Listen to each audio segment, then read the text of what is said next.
E aí, Betão, beleza? Eu tentei gravar pelo Meet, não deu certo. E eu tive que apelar pra essa ideia aqui, que eu acabei te perguntando na semana passada.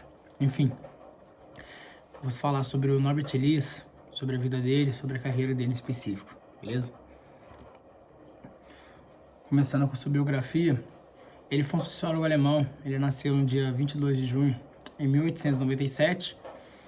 Ele cresceu, né, parte de sua vida na Polônia, mas ele acabou sendo perseguido depois pela Alemanha nazista por fazer parte de família judia. Seus pais foram incinerados pelos nazistas e ele teve que fugir, né, para a França. Em 1933 ele fugiu para a França por conta dessa turbulência.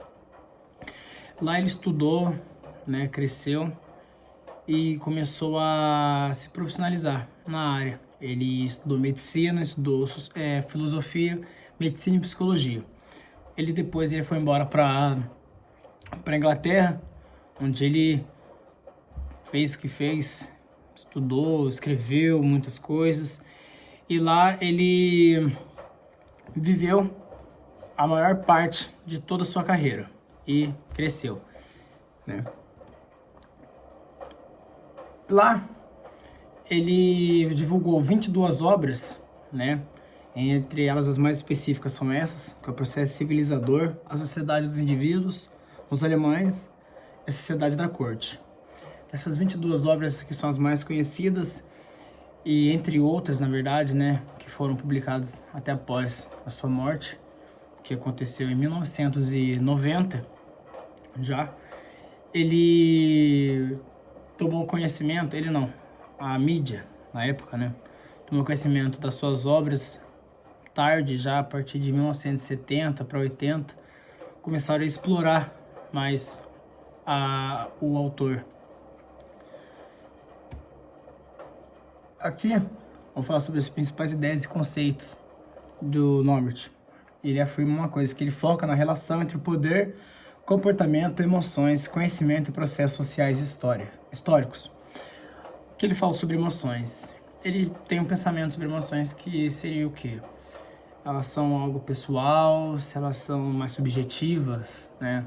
Ou se elas são espontâneas. Mas ele afirma que as nossas emoções, ela parte da nossa sociedade, da onde a gente vive e cresce. Eu vou falar um pouco sobre agora a civilização, que faz parte das emoções, quando se trata de sociedade. Ele, em civilizações, ele separa em duas partes, entre o natural e o cultural. Seria o natural, vou dar um exemplo. A gente sente fome, tem aquelas necessidades pessoais da gente, né? Entre outras coisas. Isso são coisas naturais.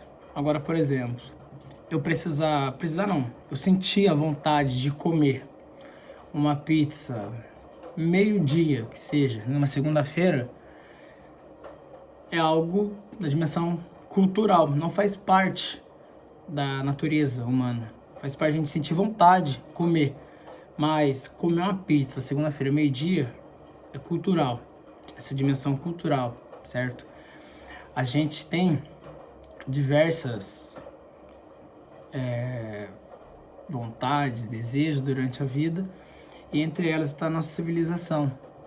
Entre a gente poder fazer acontecer as nossas vontades sem que tenha aquela interferência das pessoas, aquele preconceito de ter que fazer aquilo e as pessoas têm que falar, apontar, que nossa, mas tá errado, como é que ele vai fazer tal coisa assim, sensado? Não é assim que faz, porque aquilo faz parte da cultura daquela pessoa, da sociedade dela, da civilização em que ela vive, que ela cresceu. Mas para mim faz parte, aquela pessoa faz parte, e isso ele bate muito em cima disso nas obras dele, que eu vou falar sobre, que é o Processo Civilizador, onde eu me aprofundei nesse trabalho. O Processo Civilizador, da seguinte forma, ele realizou um estudo, né, bem interessante, que é do Civilité, que é civilização em francês. Ele tirou esse termo para ter com base em tudo a compreensão e a expressão e sensibilidade das pessoas, da sociedade. Porque a gente fala muito sobre o seguinte, alguém age de forma incorreta ou impulsiva, algo que não agrade todo mundo, ou não agrade ninguém, né? A primeira coisa que as pessoas vão apontar, vai falar o quê? Que ele não é uma pessoa civilizada, uma pessoa sem ética. Agora, aquela pessoa que age de forma correta, com aquela etiqueta de mesa correta, tudo certinho, padronizado, né, os padrões, ela acaba apresentando uma ética civilizada, uma pessoa civilizada, uma pessoa boa, uma pessoa que faz tudo correto, uma pessoa que faz tudo certinho, entendeu? E ele aponta isso, esse processo civilizador, ele é dividido em duas partes, A e B. Esse processo civilizador, se não me engano, ele foi escrito em 1939, 39, isso, acho que foi em 39 mesmo. Esse processo civilizador foi escrito na parte A dele, ele divide em duas partes. A parte B, depois da morte dele, foi explorada e divulgada até mais pra frente. Ele fala muito sobre essas questões da sociedade, impor padrões, impor limite, falar sobre a sua cultura, falar sobre a sua religião, falar sobre essas coisas. Ele bate muito em cima dessa tecla o tempo inteiro no vídeo, que as coisas não acontecem da forma que deveriam ocorrer ou acontecer no nosso ponto de vista, por fazer parte da nossa rotina e cultura. E aqui tá uma frase do livro dele, que é do processo civilizador, que é o seguinte: o conceito da civilização refere-se a uma grande variedade de fatos, ao nível de tecnologia, ao tipo de maneiras, desenvolvimento de conhecimentos científicos, às ideias religiosas e costumes. Aí que tá aqui, Elias, 1994, que é a parte B, que tem quando foi divulgado o livro, página 23. E é o seguinte, a gente entende uma grande variedade de fatos do conceito de civilização. Por exemplo, o nível de tecnologia. No ano em que foi divulgado, ele já não era mais vivo, mas pensando bem na parte A do livro, ele também tinha uma certa tecnologia que ele poderia ter de suporte para ele poder trabalhar. Hoje em dia a gente vê que o conceito de civilização mudou muito a parte da nossa tecnologia. Nossa tecnologia é hiper avançada e dá suportes pra gente fazer coisas que, vamos dizer, que na época dele nem passava em mente poder acontecer.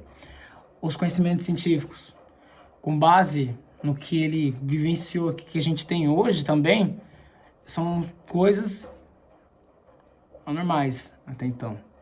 E as ideias religiosas. Hoje a gente ainda tem certo tipo de intolerância, né? Mas pensando bem, falando de hoje, como antigamente era, vamos citar, por exemplo, quando os católicos, né, acabavam lá matando as pessoas e tudo mais. Aquela época era uma coisa, religião, você não aceitar, você não fazer, as mulheres, né, tinham que ser literalmente submissas à igreja e etc.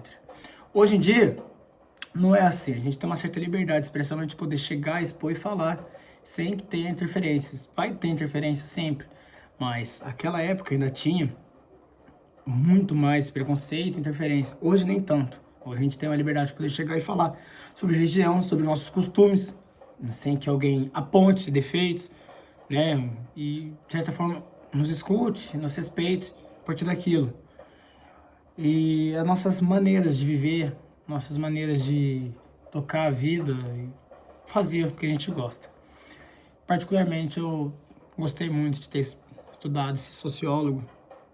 Eu, sendo sincero, eu tive um estudo até meio raso, mas que me despertou uma grande curiosidade em poder conhecer mais, correr atrás, saber e ler outras obras dele, porque foi um cara que tinha tudo para poder desistir, parar, mas foi além, porque você ser tirado dos seus pais naquela época do nazismo, né? A gente sabe como é que foi.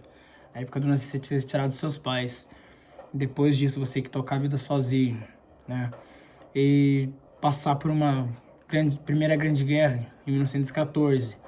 E logo após, né, em 39, acontecer mais uma, que foi a Segunda Guerra.